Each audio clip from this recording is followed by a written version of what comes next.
Et si les secrets les plus explosifs du monde étaient regardés non pas par des coffres-forts, mais par le silence des morts? Certains ont essayé de parler. Des ingénieurs, des journalistes, des pilotes. Ils détenaient des vérités sur des complots gouvernementaux, des technologies cachées ou des crimes d'État. Puis, du jour au lendemain, ils se sont volatilisés. Bienvenue sur Boîte Magique. Aujourd'hui, on ouvre les dossiers classés de 10 personnes qui en savernent beaucoup trop et qui ont été réduites au silence pour toujours. Numéro 10, le sénateur en cendres. On commence en 1945 avec une histoire digne d'un film noir. Warren G. Hooper, un sénateur de l'État du Michigan, avoue avoir accepté un pot de vin de 500 $. Mais au lieu de se faire discret, il décide de tout balancer. Il accepte de témoigner devant un grand jury enquêtant sur un vaste réseau de corruption politique. Le problème? Ces révélations menacent un temps de faire tomber des pontes, y compris des membres du redoutable Purple Gang, la mafia de Détroit. 3 jours avant son témoignage capital, la voiture de Hooper est retrouvée en flammes sur le bord d'une route. À l'intérieur, son corps calciné. Le message est clair. 2 autres témoins dans la même affaire mourront aussi dans des circonstances suspectes. L'enquête révélera que le crime a probablement été commandité depuis la prison. 4 petites frappes du gang seront condamnées, mais pour des peines légères, et l'un d'eux sera même acquitté plus tard. Les vrais commanditaires, eux, n'ont jamais été inquiétés. Numéro 9, le témoin volatilisé. En 1973, Henry Baltimore Jr. est un étudiant brillant de 21 ans à qui l'avenir sourit. Jusqu'au jour où 2 hommes s'introduisent chez lui, le ligotent et le cambriolent. Henry finit par porter plainte et un suspect, Roy Davis, est arrêté. Henry doit témoigner contre lui, mais il ne se présente jamais au tribunal. 2 jours plus tard, il réapparaît, terrifié, et supplie les procureurs d'abandonner l'affaire. Il refuse. Une nouvelle date d'audience est fixée. Mais 2 jours avant, Henry disparaît. Définitivement. Un voisin affirmera avoir vu le suspect, Roy Davis, frapper à la porte d'Henry le jour de sa disparition. Mais sans le témoignage d'Henry, l'affaire s'effondre. Davis s'en sort avec 6 semaines de prison. Près de 50 ans plus tard, personne n'a jamais revu Henry Baltimore Jr. S'est-il caché par peur ou a-t-il été réduit au silence pour de bon? Numéro 8, le secret des francs-maçons. On remonte le temps jusqu'en 1826 pour une histoire qui a secoué l'Amérique. Un homme nommé William Morgan annonce la publication d'un livre qui révélera tous les rituels secrets de la franc-maçonnerie, une des sociétés les plus secrètes du monde. Forcément, ça ne plaît pas à tout le monde. Peu après son annonce, il est arrêté pour des motifs futiles, puis mystérieusement libéré.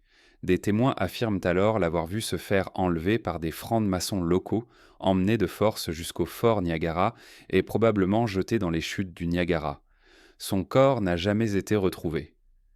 Sa disparition déclenche un scandale national, mène à plusieurs condamnations et donne même naissance au parti anti-maçonnique, le premier troisième parti politique des États-Unis.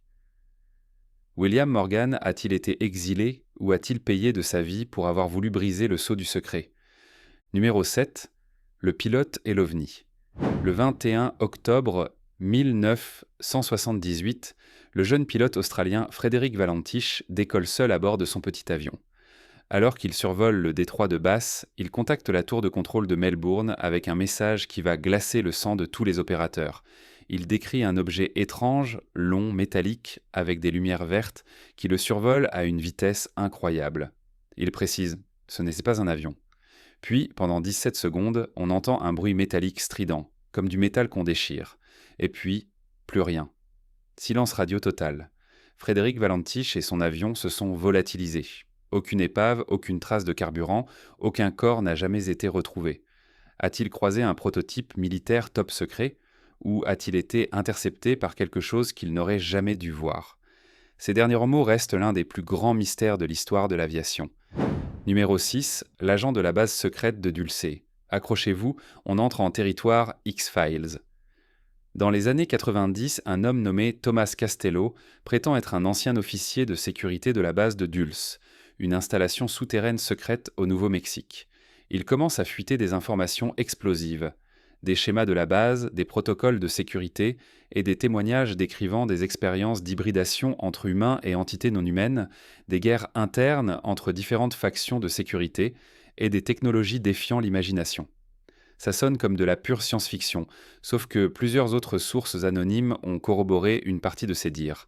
Et puis, du jour au lendemain, Thomas Castello disparaît des radars. Son passeport est signalé, sa famille n'aura plus jamais de nouvelles. Aucun certificat de décès, aucune trace de départ du pays. A-t-il été discrédité, se cache-t-il, ou a-t-il révélé un secret que le gouvernement voulait enterrer à tout prix? Numéro 5, le rocker de l'espace. Philip Taylor Kramer n'était pas n'importe qui. Il était le bassiste du célèbre groupe de rock Iron Butterfly. Mais il était aussi un ingénieur aérospatial de génie, travaillant sur des systèmes de guidage de missiles pour l'armée américaine et sur des technologies de pointe comme la communication plus rapide que la lumière. Le 12 février 1995, il passe un appel glaçant au 911. Il dit qu'il va se suicider et ajoute cette phrase énigmatique. « Je veux que tout le monde sache que O.J. Simpson est innocent. Ce sont eux qui l'ont fait. » Puis il disparaît. Sa camionnette et ses restes seront retrouvés 4 ans plus tard dans un ravin. La police conclut au suicide. Mais son père a toujours maintenu que Philippe était menacé à cause de ses recherches et qu'il l'avait prévenu des années auparavant. Si jamais on dit que je me suis suicidé, ne le crois pas. Numéro 4, la Révolution trahie. Coïncidence incroyable, un autre William Morgan a connu un destin tragique après avoir défié le pouvoir. Celui-ci était un citoyen américain devenu un héros de la révolution cubaine aux côtés de Che Guevara. Mais après la victoire, Morgan est déçu de voir Fidel Castro se tourner vers le communisme. Il commence à travailler en secret avec des contre-révolutionnaires soutenus par la CIA. En 1961, il est arrêté. Quelques mois seulement avant le débarquement de la baie des Cochons, il est exécuté par un peloton d'exécution. La légende dit que Fidel et Raúl Castro ont assisté en personne à sa mort. Il a payé le prix ultime pour avoir refusé de se taire face à la dérive autoritaire de ses anciens camarades. 2 hommes, à 2 siècles d'intervalle, portant le même nom, tous deux réduits au silence pour avoir défié un pouvoir secret. Numéro 3, le colonel du paranormal. Ici, la disparition n'est pas physique mais administrative. C'est peut-être encore plus terrifiant. Le docteur John B. Alexander était un colonel de l'armée américaine au cœur des programmes les plus secrets et les plus étranges de Braland de la guerre froide. Il était associé au projet Stargate qui étudiait l'utilisation de la vision à distance et d'autres capacités psychiques à des fins d'espionnage. Il a travaillé au laboratoire de Los Alamos, le berceau de la bombe atomique. Mais aujourd'hui, si vous cherchez son travail, vous ne trouverez presque rien. Les dossiers sont expurgés, ses publications ont disparu, et ses anciens collègues refusent d'en parler. Il n'est pas mort, mais il a été effacé, enterré sous des tonnes de paperasse et de secrets défense. A-t-il tenté d'en révéler trop et a-t-on décidé de le faire disparaître en le noyant dans le silence? Numéro 2. La mort dans le dossier. Karen Silkwood était une technicienne dans une usine de plutonium en Oklahoma. Dans les années 70, elle devient une lanceuse d'alerte dénonçant les manquements graves à la sécurité et l'exposition des employés aux radiations. Après avoir témoigné devant la Commission de l'énergie atomique, elle est mystérieusement contaminée au plutonium chez elle. Le 13 novembre 1974, elle prend sa voiture pour aller rencontrer un journaliste du New York Times. Elle a avec elle un classeur rempli de preuves accablante contre son employeur. Elle n'arrivera jamais à ce rendez-vous. Sa voiture sort de la route, elle est tuée sur le coup. La police conclut à un accident dû à la fatigue. Mais la scène du crash raconte une autre histoire. Des traces de freinage, des impacts inexpliqués à l'arrière de sa voiture, et surtout, le fameux classeur de preuves n'a jamais été retrouvé. Numéro 1, le journaliste face à la pieuvre. En 1991, le journaliste freelance Danny Casolaro enquête sur ce qu'il appelle la pieuvre, une conspiration tentaculaire reliant les plus grands scandales de l'époque, l'affaire Iran-Contra, la chute de la banque BCCI, le vol d'un logiciel de surveillance nommé Promis. Il pense être sur le point de prouver que les services secrets, le crime organisé et des politiciens de haut vol sont tous connectés. Il reçoit des menaces de mort et prévient sa famille « S'il m'arrive quelque chose, ce ne sera pas un accident ». Quelques jours avant un rendez-vous crucial avec une source, on le retrouve mort dans la baignoire de sa chambre d'hôtel en Virginie-Occidentale. La police conclut encore une fois au suicide. Mais sa famille, ses amis et même certains enquêteurs du FBI sont convaincus qu'il a été assassiné. Le pire, ses dossiers de travail qui étaient dans sa chambre ont disparu.